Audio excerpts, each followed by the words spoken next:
Hey everyone, welcome back to Concordia Jedi. I'm Asher. I'm Aaron. Welcome back to another episode of Saber Talk. So, today just a couple topics. So, first thing I want to know with you, Aaron, what is it that you look for in a saber? Say you're buying a saber or you're looking for one. What is it you look for?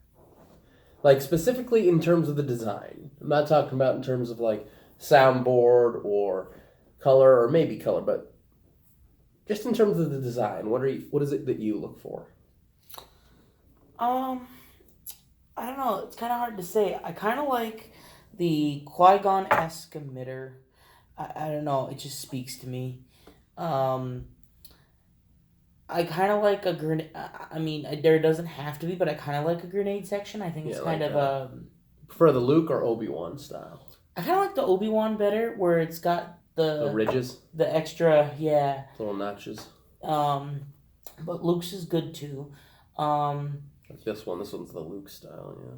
But I prefer the Obi-Wan. Like this one.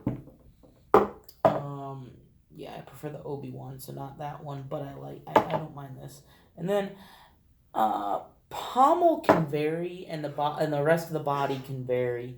It just but again, this is kind of a thing. Depending on how good the saber looks, I can deal with not having a grenade section, but I would prefer it.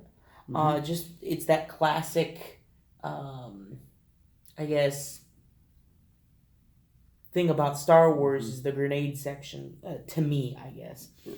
And so kind of something similar to a design like this, but also, like I said, things can vary and it can look yeah. So it's just more of just a weird style, I guess. I like. Well, it's not necessarily weird, but it's my own quirk, I guess. Okay.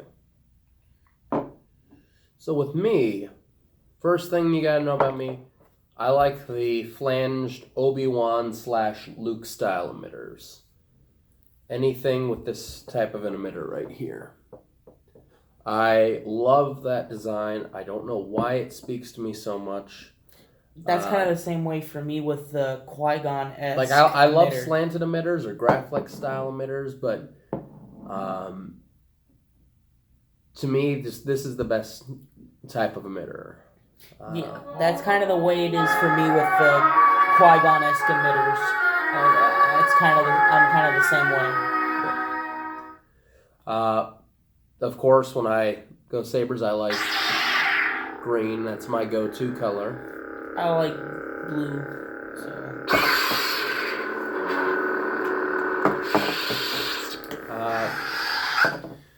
I also like grenade sections. And the kind of cubed pommel like this, the Obi-Wan Luke style. Yeah, I like the cubed pommels. But as well. I also like low profile pommels too, like a Graflex pommel or like the one on the Luke here, the very bottom of it. Yeah, it depends on the saber. Like this one, I feel would look great with a cubed like this pommel or with a low profile pommel. It would be nice either way. In terms of the size of the hilts, this is typically the max I like to go to. Is like something like this. This is a good two-handed or one-handed saber. Typically two-handed though. It's this hilt right here is 14 inches. I typically like it either that length or shorter. This is 14, which is the longest of our hilts.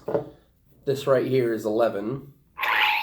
This is Texas Custom Sabers Luke. Yeah, personally, me, I'm kind of like you, 15, 14. Yeah, even 15 I think is kind of pushing it. But well, so yeah. This I think is even shorter than the Luke. I think this is about 10 inches. But so, 14, 15 is kind of like the longest. And then,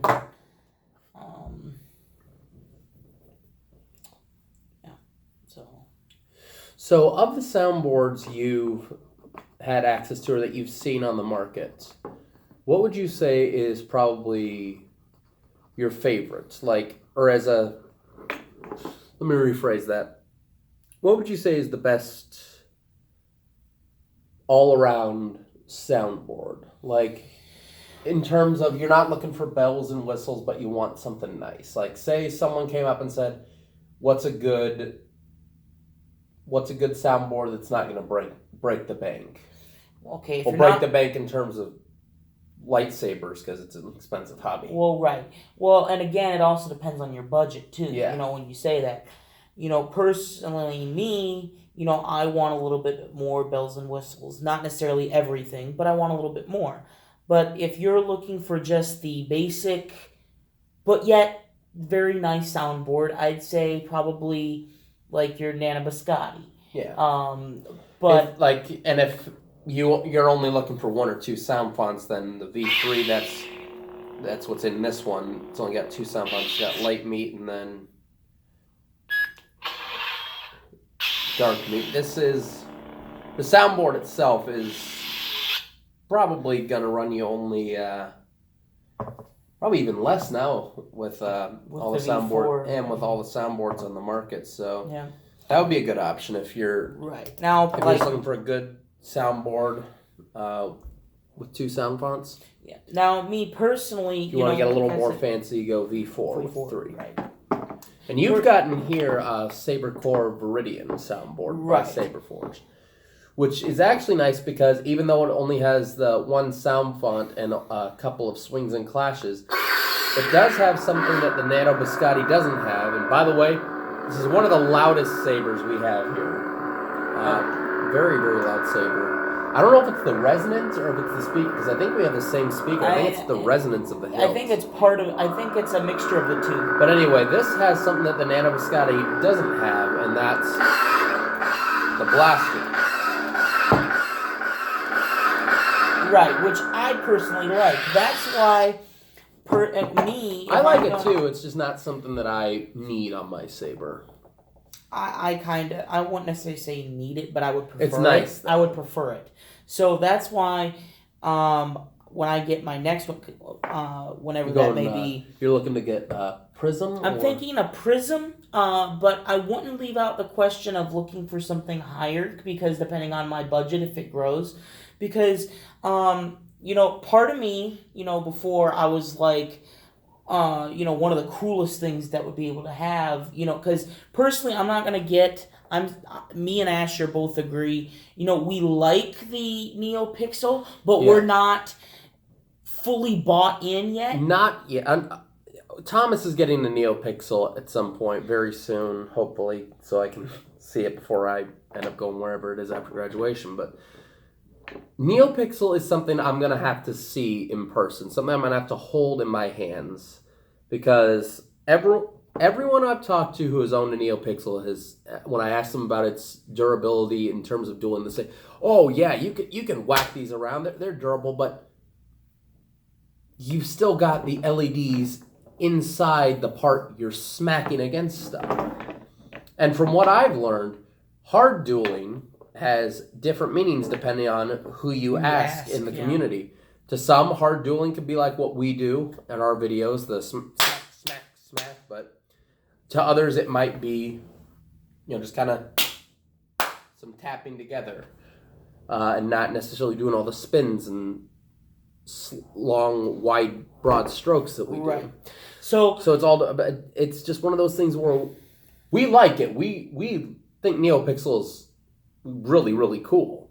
It's just not something that we're ready to invest in just yet until we get some personal experience with it. And so with that said, I wouldn't, because Proffie looks pretty cool, but at the same time, that's, I think, only for NeoPixel, and especially NeoPixel when they do like the stuff with the unstable Kylo Ren. Did you see that Kylo Ren NeoPixel? Wow, talk about incredible. And they're actually, now what's really cool is with the new Prism 5.5, they're being able to do some of that stuff with the Prism. So you can have a NeoPixel and use the Prism. So, but anywho, the thing I was saying was what I might look into is not just a prism, but also a crystal focus. And which I think is still the top soundboard on the market right now, isn't it? The top, the top when it comes to in-hilt LED, but the Prism is making a run for the money for that because of the fact NeoPixel. because you can use it for NeoPixel, you cannot use a crystal focus yet. So we'll see if they make that. They're going to be coming out with something new. Right. It's going to be like the Great Arms Race, except with soundboards. Right. And so, or it's going to be like Sega versus Nintendo in the 80s. Each one's trying to come up with something new to outdo each other. The console wars, but now it's with soundboards. So, but with that said, you just look at the features that you can have on a soundboard, but now one of the things I was concerned about, because crystal focus is a lot of cash. I was. How much is just the soundboard? How much is it? What was it, like $155? I think. 150. We could almost get our own Saber for that. But who's gonna install it, kid? You. But so with that said, I was like, when I've been debating on looking into things, I asked, I believe it was the Vault. Yeah. Was asking, could that hold up to, similar to kind of the dueling that we do. And basically it depends on who you get it installed by. It depends on who you get it installed by, how good the install is, but also is the hilt and how well you work with that. So it just depends on how well the install is, how the hilt, and the soundboard itself and how it fits in there, and et cetera, et cetera. Yeah. And so I think that's kind of going to be the interesting thing because the Saber, I think I'm looking into getting to next when I get a new Saber. I think is the Illuminated Saber's Electrum Battalion issue, which is a very nice saber. It's got a brass accents to it, and it's got almost like a Qui-Gon mixed with a clan hilt. It kind of looked to me. I think it's a 3 or 4 per se. Actually 3. It's a Qui-Gon, clan, and Luke kind of. Yeah. Like someone threw it in a blender. Yeah. Right, exactly. Don't actually throw lightsaber hilts into blenders. You will break your blender. And probably your saber, possibly. Yeah, this has been a PSA from Concordia Jedi. The more you know. Da, da, da, da. Anyway, so moving on to our next topic. Shameem is transitioning out of the custom saber community. Yeah. So this has been something that I get not a ton of people watch our videos. I'm aware of that. But who knows? It could change. Who knows?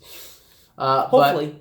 But if you're just watching, Shameem has stated he is exiting the custom saber community, transitioning out. He's finishing up a couple more installs for some customers. He is selling off most of his collection. Oh, I didn't hear about that. Yeah. He's keeping a couple of his. I think he's like that Sauron one he did. I think he's still keeping probably most of his vintage Graflex collection, but I know he was selling off a couple of those. I think he sold off his Graflex camera too. But he is transitioning out of the hobby to focus on other interests in his life. We wish him nothing but the best.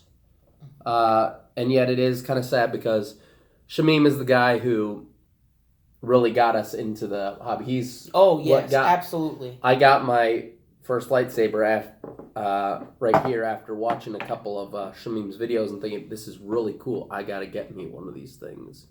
And I've had plenty of conversations with Shameem. He is a great guy. He helped me learn how to make boot sounds on my computer. And it's going to be one of those things where it's like, it's not going to be the same without him. I know we're talking like the guy died, which seems kind of weird, but it is one of those things where it's like, he was such a big presence in the community, and now he's transitioning out. And again, we wish him nothing but the best. But absolutely. It's one of those things where it's going to kind of leave a little bit of a void. Mm-hmm. Yeah. So, what I wish is that I wish he would have left his sound fonts up on Saber font and his YouTube videos, but at the same time, I can understand, it's his work and and probably one of those things where he was gaining some unwanted attention when he wanted a bit more privacy in his life. Probably one of those things where it's like, you know what, I've made my mark in this hobby, and now I'm ready to step away from it. What would you say is probably your favorite install that he did, or is your favorite Saber of his? That's tough. But I will tell you my favorite blooper moment. Oh, his Obi-Wan. Yes, he had his Obi-Wan. What was it? Korriban. It was a Korriban, and so K4, and it was the first ones he was in, and one of he the was first helping, early editions of it. He was helping them. Helping them out and install things, and so there wasn't much blade depth. It was only about a half inch of blade depth, and so he swung. He was putting it in. He put the blade in, tightened it, and he said, "Now there's not a lot of blade depth, so if it ends up flying out, you'll see why. So this is not good for doing." But later in the video, he turns it on and starts swinging it, and then just flings out, and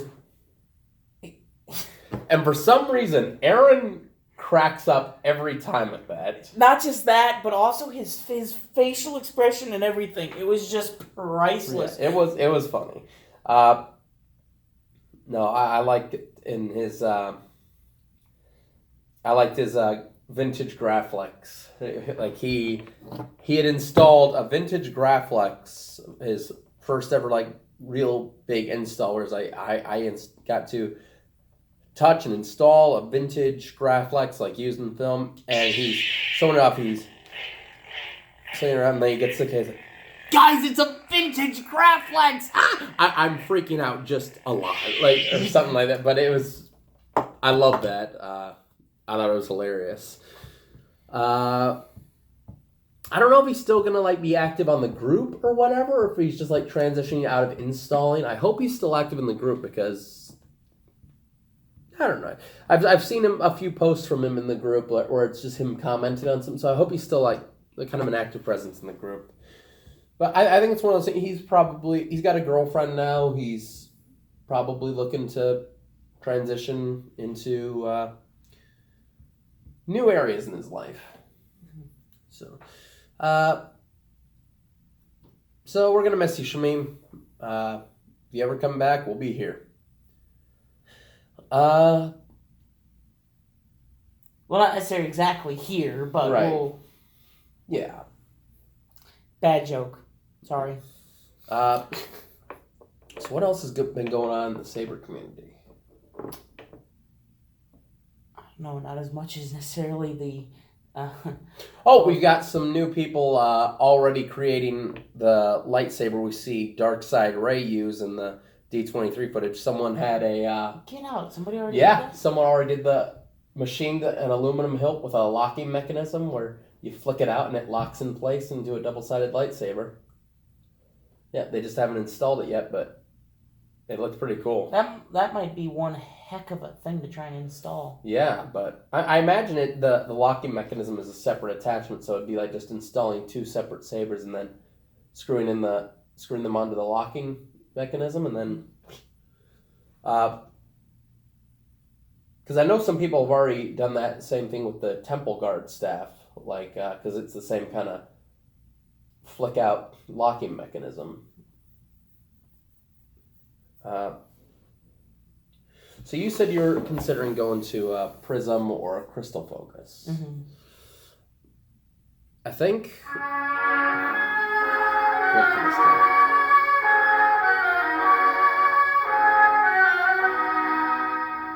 Anyway, so I think if I do go with the R1 for my next Saber, I'm thinking either going MHS Saber, building one completely from the ground up using the custom saber shop, or going with the Illuminated Sabers R1, which is a really nice design that I really like.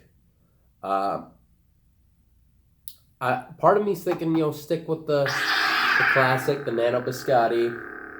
Part of me is thinking maybe venture into the unknown territory of the NeoPixel.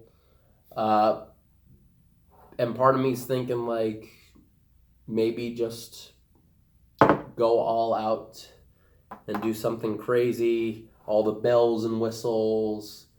But that would cost money that I don't have and do not see myself having in the near future. Unless I win the lottery, then I'm getting that thing. Well, then you better keep me in mind. Yeah, I'm gonna be. If I win the lottery, I'm getting that thing and gold plating it. So much for keeping me in mind. So when it comes to colors, you when you get your next set, you want to get a unique shade of blue. Yeah, that reminds me. So call back to Shameem again. He did one of his ASP Saber. The Ascension. Blue, cyan, green. It was a Tri-Cree, royal blue, cyan, white. White being flash on clash. So show them the blue you have right now in your. So this is that's really. Yeah, the thing about blues is they wash out any facial features on camera. Oh god, look at my teeth.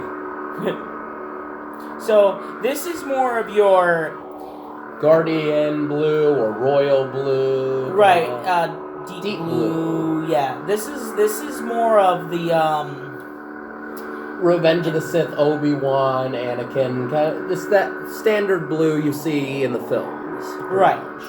And so whereas this right here in the converted black series I have is a light blue. It's a medium blue, I thought. No, this is light blue. The last one I had that I sold off had a medium blue. You turn that one off, you see the difference. So this right here is a light blue. This is more along the lines of what we see in The Empire Strikes Back. So you can kind of see the difference here between the two. Turn that one over. What I like about this one is it doesn't wash out the facial features quite as much. So this is a nice one to use on camera if you're doing videos or whatever, or taking pictures. It's not gonna completely wipe out your face. Right. Now I kind of like this brightness though that comes with this. Right. So. And the one thing I really like about blues that I think you kind of miss with pretty much almost every other color, maybe except red. Blue looks the most like an actual lightsaber on camera. Because blue and red. Blue and red, yeah. Because you got... The blue shows up on camera as a white core, but then the glow around it is still there, so it looks... Because green's on certain angles, you don't see that. like... Take the green, for example. Now, this looks great. It does look real, but you can tell that it's still a very green color to the core. Yeah, and reds are similar to this here and how powerful the color is, and they'll wipe out your face if it's like a Tri-Cree or something really powerful. Yeah, and wait, go back, turn that on. You can kind of see it. You see how white that is, but still it's white, but you see a tinge of green in the core. Exactly. They all look great on camera.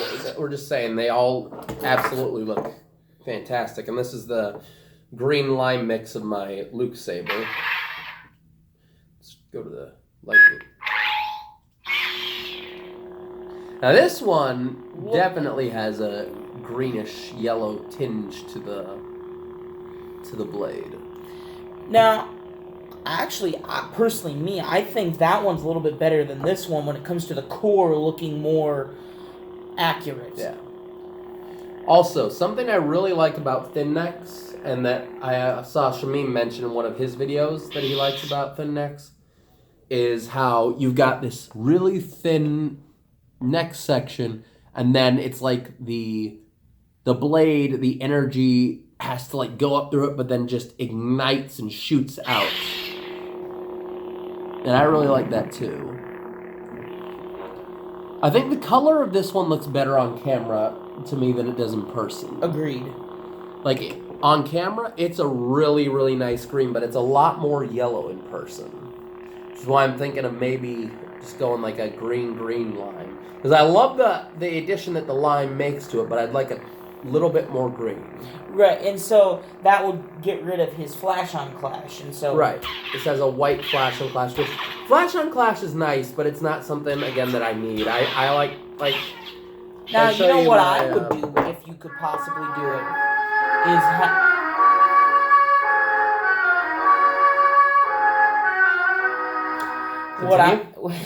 What I would do is maybe see if you can get... it'd be like one of those, what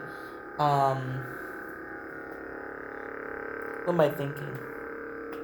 This right here is the quick connects, the quick disconnects. Yeah, quick disconnect. Where you can keep this LED that you got. It might be difficult to do, but I think it could work. And then that way you can also get a green lime green or lime green or whatever. Might not be a bad idea.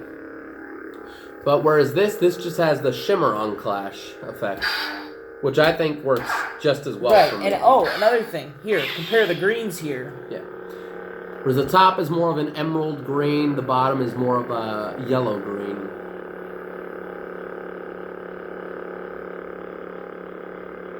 Now, if you look at the color of the table, that's the kind of green I think you'd be looking for. Exactly.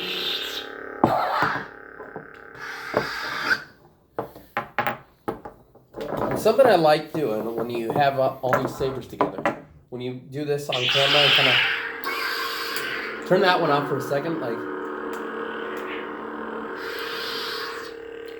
if you kind of, now would that be kind of the color you'd be looking for your blue?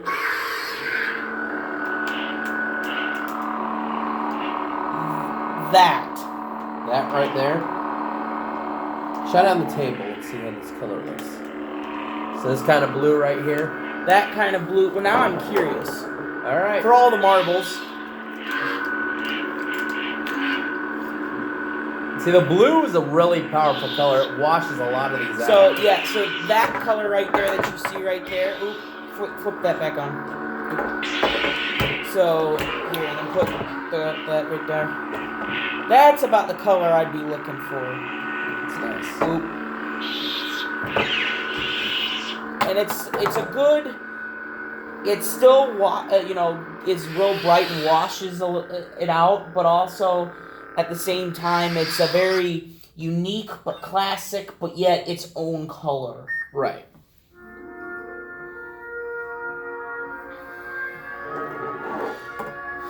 And so that also brings up, having a prism or crystal focus is all the other different features that you get to have, and one of that is on one of the sound fonts that you brought up that had one of my favorite sounds in all of Star Wars.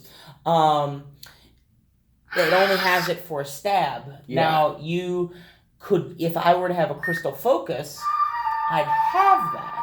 Something I might want to try though is maybe taking that file where it's a stab, maybe renaming it to a clash and replacing one of the clashes with it, and see if it's so basic copy paste, rename it. Exactly. I might want to try that. So you might duplicate the file, then change it to a clash and see if it works. Right. And then see if it does that. He loves that sound when Obi-Wan stabs the droid in the Phantom Menace at the beginning.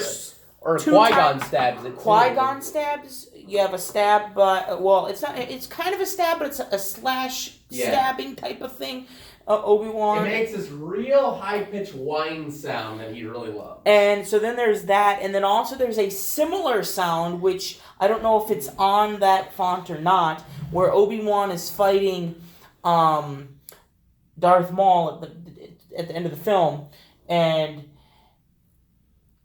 it's kind of like when they like. Yeah. And so... Okay, now I've got to go through this video. I've got to... If I ever end up making my own sound font, I'm going to have you just make the sound effects. The sound font will just be sound effects you make, so when I hit something, it's just you going... Have you do that like this? Just go... And we'll loop that as the hum. Preston. Just call it sound font Preston. I think that'd be hilarious. That's about all the time we have right now for Saber Talk. Let us know in the comments what topics you guys want us to see cover in the next episode of Saber Talk. Yeah. Please comment, subscribe, and hit the notification bell. And may the Force be with you. Always.